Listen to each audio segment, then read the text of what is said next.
The rain came down like judgment. It hammered the windows of the small cabin, each drop a tiny bullet fired from the angry black sky.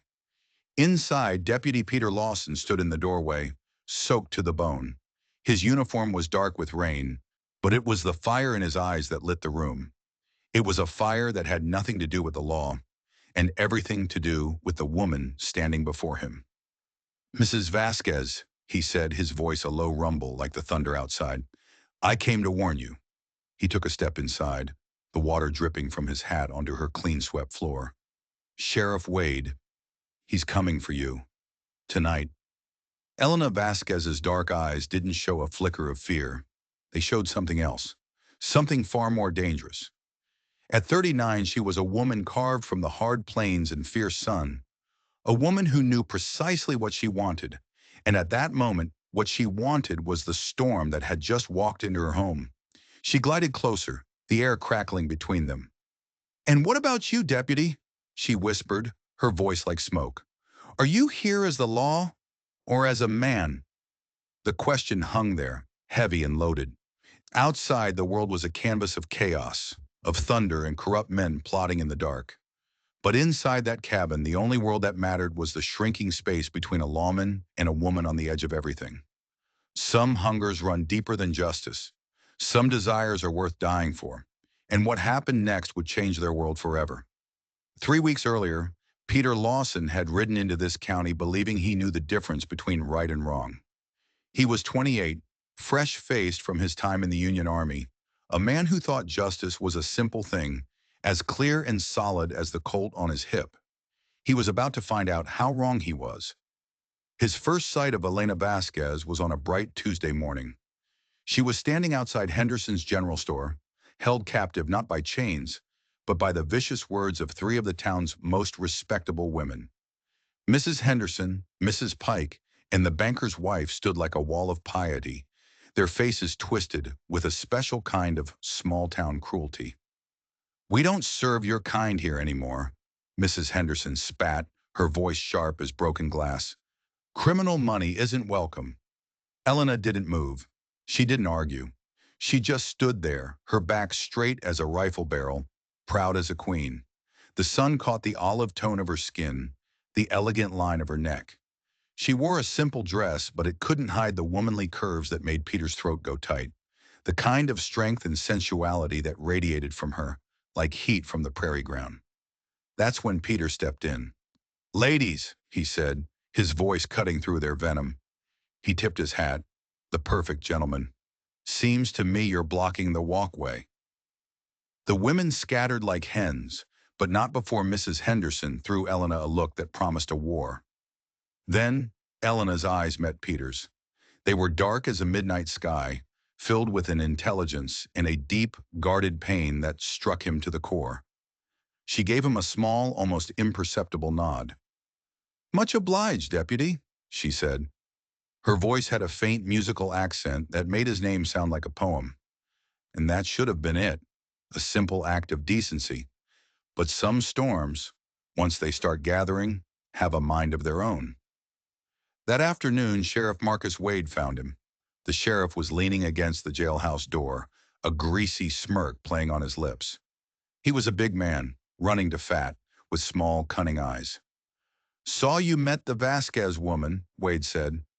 "Seemed like a lady in need of assistance," Peter answered, choosing his words with care.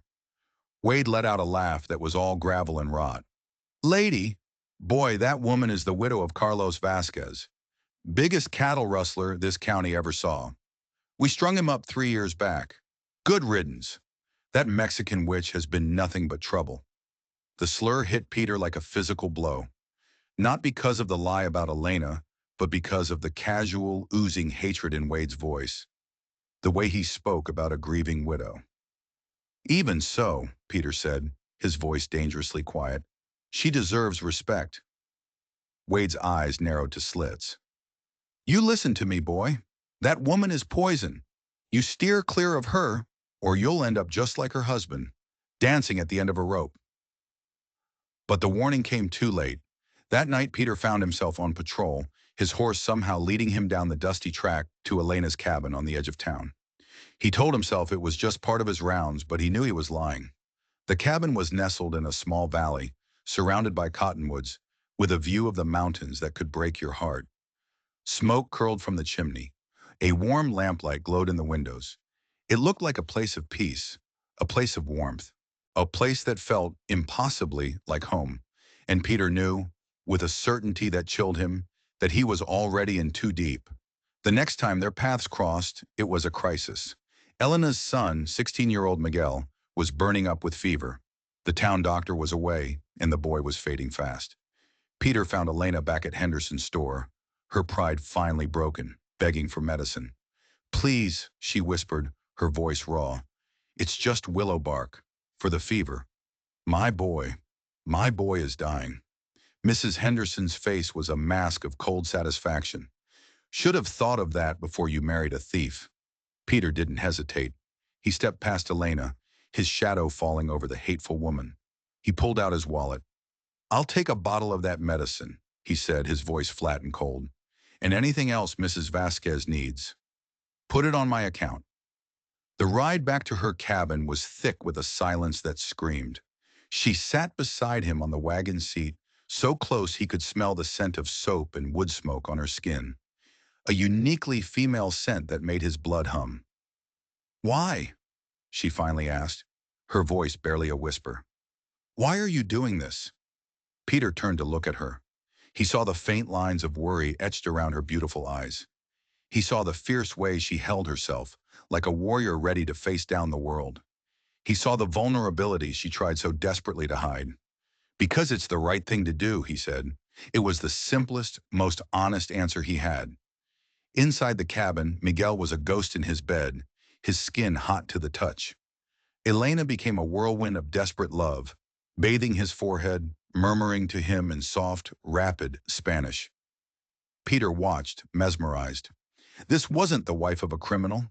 This was a mother fighting with every fiber of her being to save her child. He stayed through the long night, fetching water, keeping the fire stoked, being a silent, steady presence in her storm. Just before dawn, the fever broke. Miguel's breathing eased, and he fell into a deep, healing sleep. Elena sagged against the wall, a wave of relief so powerful it almost buckled her knees. Without thinking, Peter moved to catch her. His hands closed around her waist, feeling the surprising warmth and softness of her through the thin cotton of her nightgown.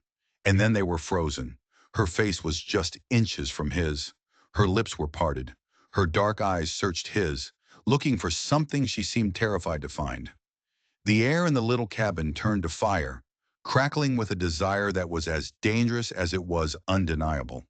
They were standing on the edge of a cliff, and the whole world was falling away beneath them. "Deputy Lawson," she breathed, and the sound of his name was a surrender. "Peter," he said, his voice rough. "Just Peter." Her hand came up, her cool fingers tracing the line of his jaw. It was a touch that felt like it branded him. "Peter," she repeated, tasting the name. "You should go, before people start to talk." But he didn't move. She didn't pull away. They were caught in the spell, in the quiet dawn light, in the feel of her body pressed against his. They were two lonely souls who had just found something they didn't even know they were looking for. It was Miguel, stirring in his sleep and calling weakly for water, that broke the moment. Peter practically fled the cabin. But as he rode back towards town, the rising sun felt like a spotlight on his soul. He knew with absolute certainty that a line had been crossed. There was no going back. Not now. Not ever. The next 2 weeks were a slow, sweet torture. Peter found excuses, any excuse, to ride out on patrol near her cabin. He'd see her hanging laundry, and he'd stop, watching from a distance as the Wyoming wind pressed the simple fabric of her skirts against her legs, outlining the curves that now owned his dreams. He'd see her in her garden, bending to pull weeds, the sunlight catching in her dark hair, and the sight of her blouse pulling tight across her full breasts would make him shift uncomfortably in his saddle. Sometimes he knew she was waiting for him. She would be on her porch mending a shirt, and her eyes would find him as he rode up the trail. A silent acknowledgement passed between them, a shared secret, a dangerous promise. One evening, he stopped to help her fix a broken fence post. The sun was setting, painting the mountains in hues of orange and purple. The work was hard and they were both warm. Elena had unbuttoned the top two buttons of her dress, revealing the delicate, shadowed hollow of her throat and the tantalizing curve of her cleavage. His hands shook as he held the post steady for her. "You're playing with fire, you know," she said, her voice low and husky. She didn't look at him, but he could feel her awareness of him in the air. "Maybe I like getting burned," he replied, his own voice sounding thick to his ears. She finally looked up, and her midnight eyes held his. He saw it then, clear as day. A raw, honest desire that mirrored his own. A wildfire waiting for a spark. "I'm 11 years older than you, Peter Lawson," she said softly, as if testing him. "I've been married. I have a son. I am not some blushing young girl you can court in the proper way." He dropped the hammer and stepped closer, invading her space. "I'm not looking for a young girl," he said, his voice a low growl. "I'm looking for a woman." The words hung between them, a dare, a challenge, an invitation. Elena took a breath and stepped closer still. He could feel the heat coming off her skin. He could see the rapid rise and fall of her chest. She was so close he could have leaned down and, "You don't know what you're asking for," she whispered, her gaze locked on his mouth. "Then show me," he breathed. He leaned in. She tilted her head up. Their lips were a breath apart, a heartbeat from sealing their fate.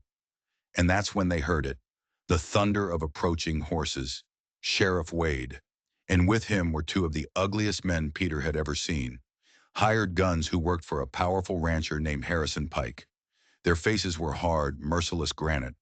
Elena jumped back as if she'd been burned, her hands flying to smooth her dress, but it was too late. Peter saw the telltale flush on her cheeks, the way her lips were still parted, soft and swollen, ready for a kiss that never came. "Deputy?" Wade's voice was like ice. "What brings you out this far?" "Routine patrol, Sheriff," Peter said, his hand moving instinctively to rest on the butt of his Colt. Every nerve in his body was screaming danger.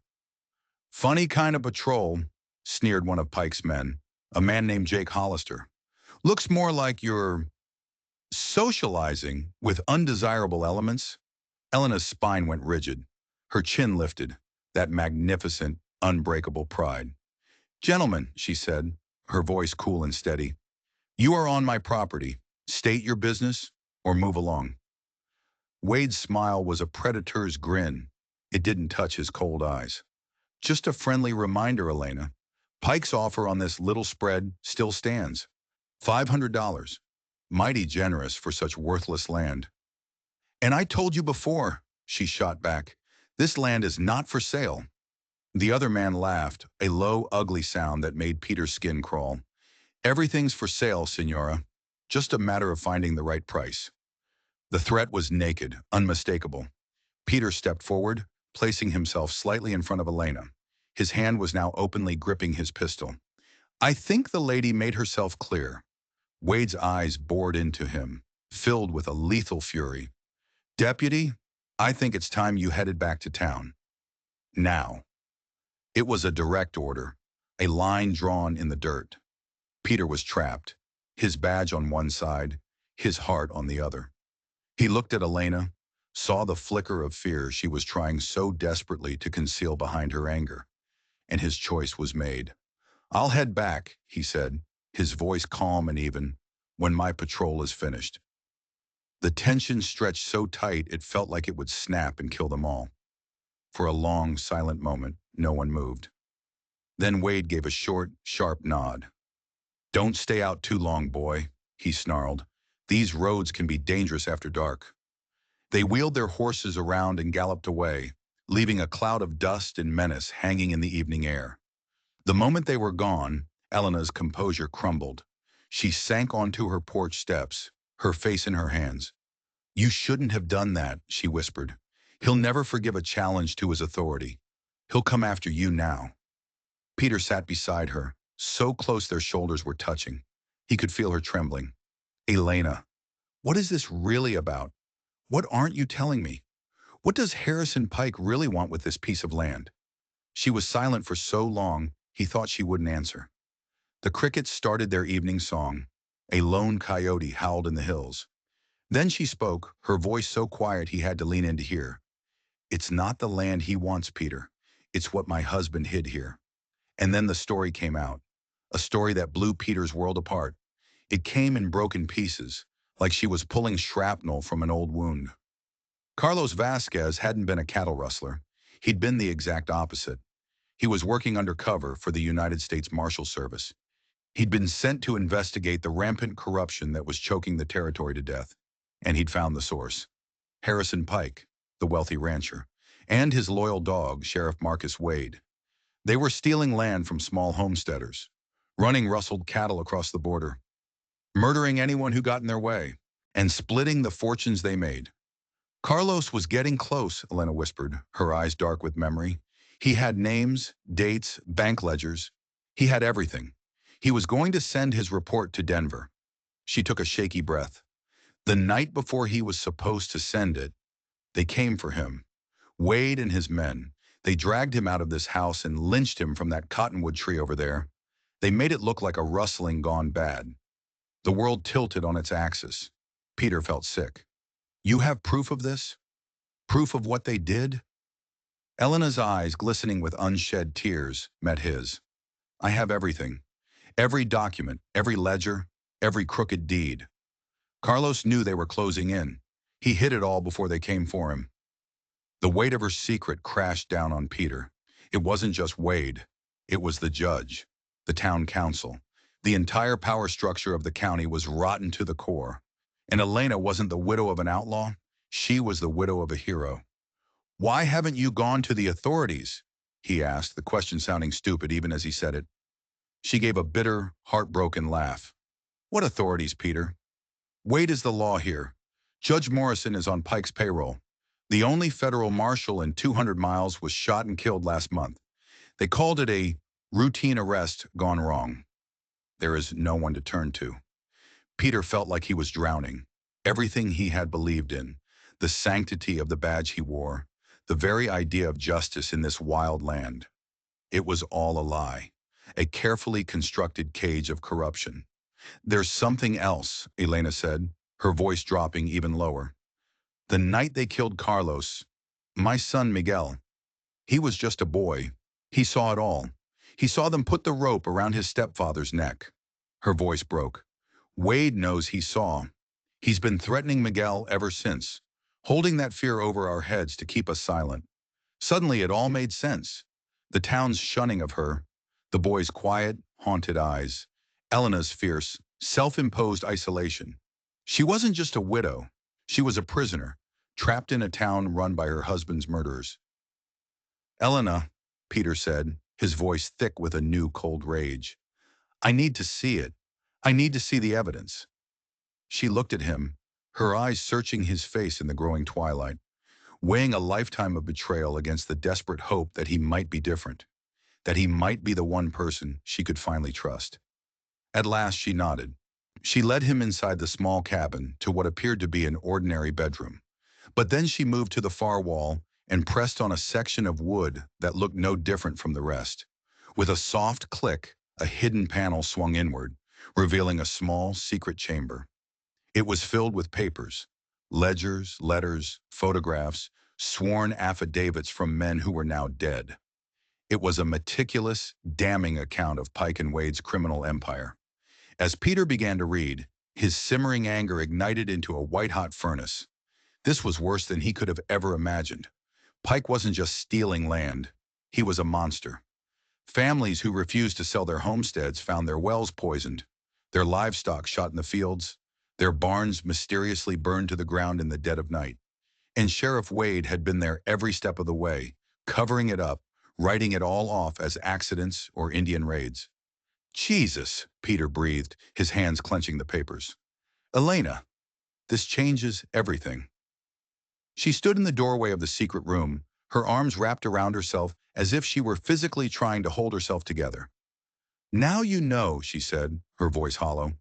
Now you know why I can't trust anyone, why I have to protect my son, why I've lived in fear for 3 long years. Peter looked up from the damning evidence, and he saw her. He truly saw her for the first time. Not as the beautiful widow who stirred his desire, but as a woman of incredible, impossible strength. A woman carrying a burden that would have crushed a lesser soul. A woman who had been silently fighting a war all by herself. "You're not alone anymore," he said, his voice raw with emotion. Something flickered in her eyes. It looked like hope. It was the most beautiful thing he had ever seen. She stepped towards him, into the small hidden space. The air was thick with the smell of old paper and new possibilities. When she looked at him this time, the desire was still there, burning brighter than ever. But beneath it was something deeper, something that made his heart ache and his hands tremble. "Peter," she whispered, "if we do this, if we go after them, they will kill us. They will kill us both." He reached out and gently cupped her face in his hand. "Then we'd better make sure they don't succeed." And he leaned down and kissed her. This time there were no interruptions. No approaching horses, no world outside. There was only this. Her mouth was soft and desperate under his, a taste of coffee and courage, and 3 years of crushing loneliness. His hands tangled in the silk of her dark hair, pulling her closer, molding her body to his. All pretense, all hesitation, was gone, burned away in the heat of the moment. When they finally broke apart, they were both breathless. Her cheeks were flushed, her lips swollen from his kiss. Her eyes were shining with a potent cocktail of desire, fear, and something that looked so much like love it stole his breath. "We can't," she whispered, but her hands fisted in his shirt, pulling him closer, betraying her words. "It's not right. You're so young and I'm—" "You're what?" he asked, his voice rough, his thumb gently tracing the curve of her bottom lip. "Beautiful? Strong? The bravest damn woman I have ever met?" "I'm a widow," she said, her voice trembling, "with a son, and more baggage than any man should ever have to carry." Peter framed her face with both his hands, forcing her to look at him. "Elena, I don't give a damn about your age, or your past, or what anyone in that hypocritical town thinks. I care about you. I care about this," he said, gesturing to the undeniable energy that crackled between them. "I care about the way you make me feel like I could tear down mountains." Tears welled in her eyes, turning them into shimmering pools of obsidian. "You don't understand," she said, a single tear tracing a path down her cheek. "I'm not some innocent girl. I've been married. I know what it means to share a bed with a man, to give yourself to him completely." She took a shaky, deep breath. "And if I do that with you, Peter, if I let you in, there will be no going back. Not for me." The raw, terrifying honesty of her confession brought him to his knees. This wasn't just passion. This was everything. She was offering him her shattered heart, her trust, her very soul, and asking if he was strong enough to hold it. "I don't want to go back," he said, his voice thick with a feeling so powerful it almost choked him. "I only want to go forward. With you." The next kiss was different. It was deeper, hungrier. A kiss of promises made and futures claimed. Her hands were at the buttons of his shirt, her fingers nimble and sure. His mouth moved from her lips to the delicate line of her jaw, to the hollow of her throat, tasting the faint saltiness of her skin. She gasped when his lips found the sensitive spot just below her ear, her body arching into his, a silent plea for more. "Peter," she breathed his name, and it was both a prayer and a curse. They moved as one towards her bedroom, shedding clothes as they went, shedding the fears and doubts that had kept them apart. His shirt hit the floor, her dress pooled around her feet like dark wine. In the soft glow of the single lamp, she was a goddess, all soft curves and alluring shadows, her olive skin gleaming like polished silk. His hands trembled as he reached for her, his fingertips tracing the line of her collarbone, the swell of her breasts above the thin cotton of her chemise. He followed the impossibly narrow curve of her waist, the gentle flare of her hips.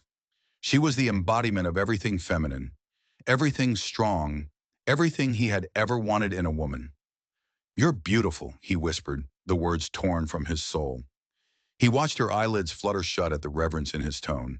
Her hands were just as eager, exploring the hard planes of his chest, the ridged muscles of his stomach. Her touch was electric, and when her fingernails scraped lightly across his skin, A groan escaped his lips. His control, which he had guarded so carefully, was fraying like a sun-rotted rope. They tumbled onto the bed, a tangle of limbs, hands, and mouths desperate to learn, to taste, to possess. His lips found hers again, while her fingers fumbled with the buckle of his belt. They were lost, drowning in a sea of desire that had been building for weeks, a storm that had finally broken. He pushed the thin straps of her chemise from her shoulders, bearing her to his hungry gaze. Full, perfect breasts, crowned with dusky nipples, skin that seemed to drink in the lamplight and glow from within. When he lowered his head to take one of those peeks into his mouth, her back arched off the bed, a soft, sharp cry escaping her lips. His hands moved lower, to the ties of her drawers, his mind consumed with a single burning purpose, and that's when they heard it. The sudden, frantic pounding of hooves outside, and then Miguel's voice, sharp with terror. "Mama! Mama, they're coming! Wade and a whole group of riders!" Reality crashed down on them like a bucket of ice water. In an instant, the spell was shattered. Elena was off the bed, a whirlwind of motion, grabbing for her dress. Peter was on his feet, reaching for his gun belt, his mind snapping back into focus. Through the window they could see them, a sea of bobbing torches, at least 6 riders, maybe more, spreading out to surround the cabin. They weren't here for a friendly chat. They were here to end this. "The evidence!" Elena gasped, pulling her dress over her head, her voice tight with panic. "They know. They're here for the evidence." Peter was already strapping on his Colt, his mind racing, calculating odds, planning his defense. "Is there another way out of here?" "The back door. It leads down to the creek bed," she said, her hands shaking as she tried to do up the buttons on her dress. "Peter, listen to me. Take Miguel. Take the evidence and go. Run. I'll hold them off as long as I can." He grabbed her arm, his fingers digging into her soft flesh. "I'm not leaving you here, Elena." Her eyes, wild and fierce, locked onto his. "You have to! If they get those papers, my husband died for nothing. All those people died for nothing. You have to go." For a heart-stopping moment, he thought he would refuse. He couldn't leave her. But then he looked into her eyes and saw the terrible, selfless logic of her plea. The mission was everything.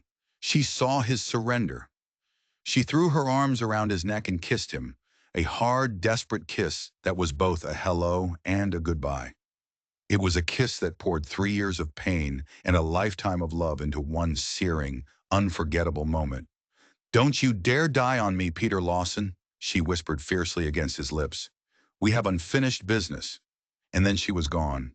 She grabbed a satchel, stuffing the precious documents inside, and disappeared with Miguel through the back door into the darkness. Peter took a deep breath, checked the loads in his Colt, and turned to face the front of the cabin. He was alone. He was outnumbered, but he was ready to make his stand. The front door didn't open. It exploded inward, ripped from its hinges by a heavy boot. Sheriff Wade stood framed in the doorway, a sneer on his face, flanked by 5 of Pike's hired guns. All of them had their weapons drawn. Wade's eyes swept the room, taking in Peter's disheveled state, the rumpled bed in the next room. His sneer widened into a leering grin. "Well, well, looks like our idealistic young deputy has been sampling the local widow's charms." "She's not here, Wade," Peter said, his voice dangerously calm. His hand hovered just above the grip of his gun. "And neither is what you're looking for." Wade's face contorted with rage. "Boy, you have no idea the kind of trouble you've stepped in. This is bigger than you. Bigger than one deputy and his Mexican whore." The slur was the spark that lit the fuse. "I know everything, Wade," Peter said, his voice dropping to a deadly whisper. "I know about the land grabs. I know about the murdered homesteaders. I know about the federal marshal you had killed. I know it all." A flicker of shock, then pure murderous fury crossed Wade's face. "Then you know you're a dead man." The standoff stretched. The air was so thick with hate and tension, you could barely breathe. 6 guns against 1. Peter's mind was a whirlwind of calculations. Angles, distances, targets. He was going to die here. He knew it. But he'd be damned if he was going to die alone. He was just about to make his move. to go down in a blaze of glory. When a single gunshot rang out from the back of the house, one of Pike's men, Jake Hollister, screamed and fell, clutching his leg. The surprise, the momentary distraction, was all Peter needed. His Colt seemed to leap into his hand. It roared, and Wade's right-hand man crumpled to the floor before he could even register what had happened. Peter dove behind Elena's heavy oak kitchen table as a hail of bullets splintered the wood around him. But it was a hopeless situation. He was pinned down. They had rifles. He had a revolver. It was only a matter of time. They would flank him or just keep firing until the table was nothing but splinters and he was exposed. He was trapped. And that's when he heard her voice. It came from the darkness beyond the shattered front door, clear and strong as a bell. "Sheriff Wade, this is Elena Vasquez. I believe I have something you want." The gunfire stopped instantly. The sudden silence was deafening. Wade's voice, when it came, was thick with triumph. "Come on out where I can see you, you witch, and bring those papers with you." "Let Deputy Lawson go," Elena called back. "Let him walk out of here and we can talk." "I don't think you're in any position to make demands," Wade bellowed back. Peter heard the distinct, chilling click of a rifle hammer being pulled back. His blood ran cold. They were going to kill her. The second she stepped into the light, they would shoot her down. He had to do something. Anything. He took a desperate gamble. With a yell, he rolled out from behind the table, firing his Colt as fast as he could pull the trigger. His shots were wild, aimed at nothing and everything, designed only to cause chaos. It worked. Wade's men flinched, ducking for cover, their attention diverted from the doorway for just a precious second. And in that second, she appeared. Elena stepped into the ruined doorway like an avenging angel from a half-forgotten story.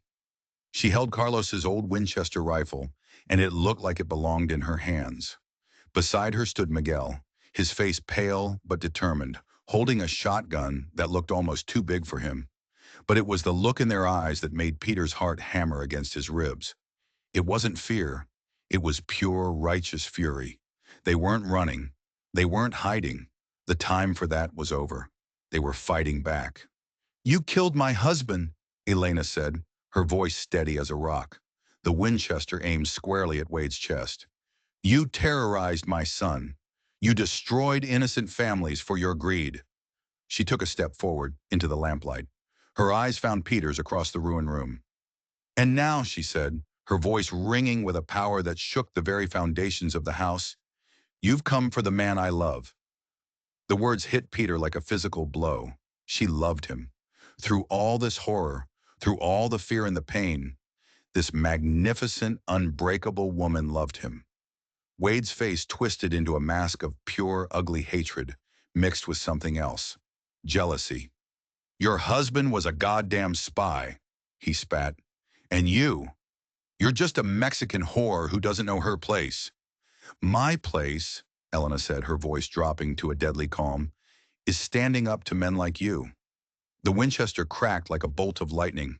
Wade staggered backward, a red stain blossoming on his shirt. It wasn't a killing shot. It was a statement, a declaration of war. The cabin erupted into a maelstrom of chaos. Gunfire and shouting and the thick, acrid smell of powder smoke filled the air. Peter, galvanized by Elena's courage, took down another of Pike's men. Miguel's shotgun boomed, and a third man fell. But there were still too many of them. They were still outnumbered, and Peter could hear the clicks of empty chambers. They were running out of ammunition. They were making their last stand, and that's when the cavalry arrived. But they didn't come on horseback. They came crashing through the windows. 3 men dressed in dark coats, their badges gleaming in the firelight. And leading them was a man Peter recognized from the saloon, a quiet man he'd assumed was just another drifter.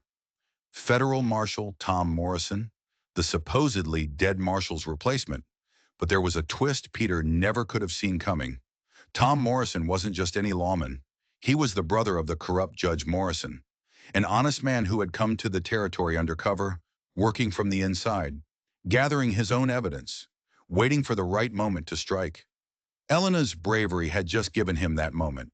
Faced with federal marshals, the remaining gunmen lost their nerve. They threw down their weapons and surrendered.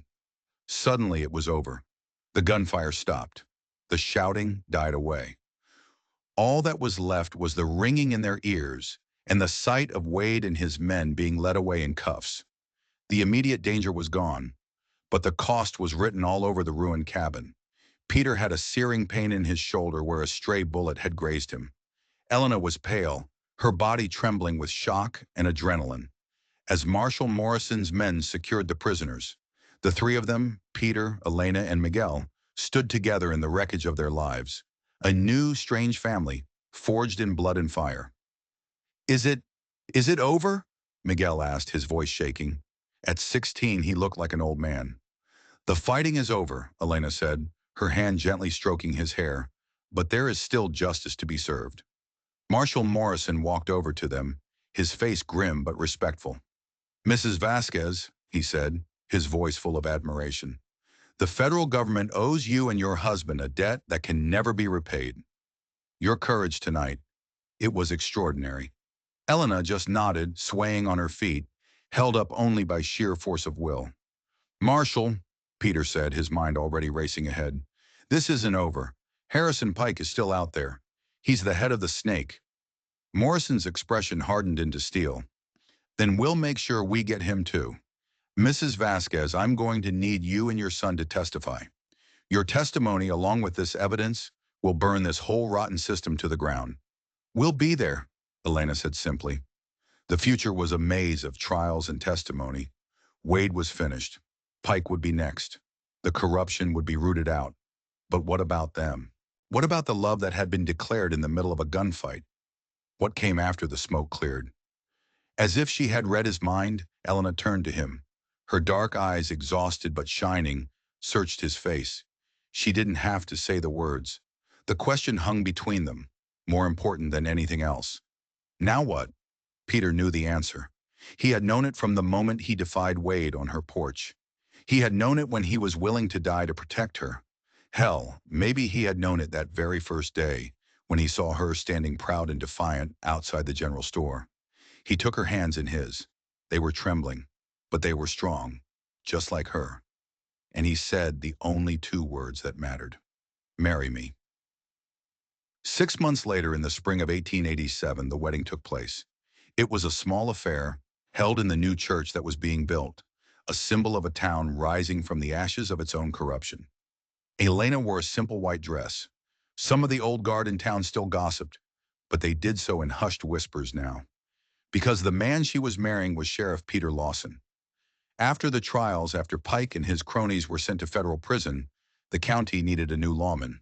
And the people had overwhelmingly elected the young deputy who had stood up to the darkness. With a thoroughness that was both feared and respected, Sheriff Lawson cleaned house. He brought a new kind of justice to the territory, an honest kind. Elena was by his side, a partner in every sense of the word. She had started a small school for the homesteaders' children.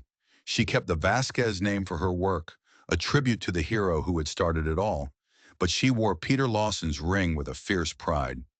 The 11-year age difference that had once seemed like a chasm now felt like a perfect balance. His idealism tempered by her wisdom, her experience a guiding hand for his youthful fire.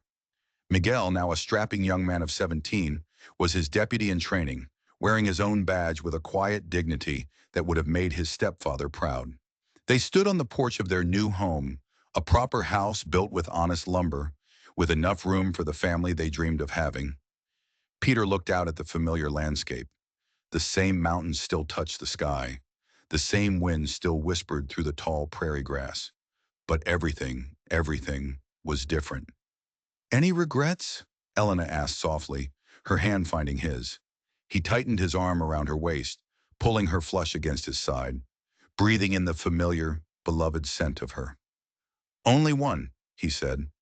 She looked up at him, a question in her beautiful dark eyes. I regret, he said, his voice thick with emotion, that it took me so long to find you. He kissed her then, a long, slow kiss full of promises kept, in futures yet to be written, as the sun began to set, painting the Wyoming sky in the brilliant colors of a new beginning. From far in the distance, the lonesome whistle of a train echoed across the plains. It was the sound of progress, the sound of a future being built, not by corrupt men in smoke-filled rooms, but by good people. People who understood that some things, love, justice, a safe place to call home, were always worth fighting for. If you enjoyed this story, if it stirred something in you, then don't forget to like and subscribe.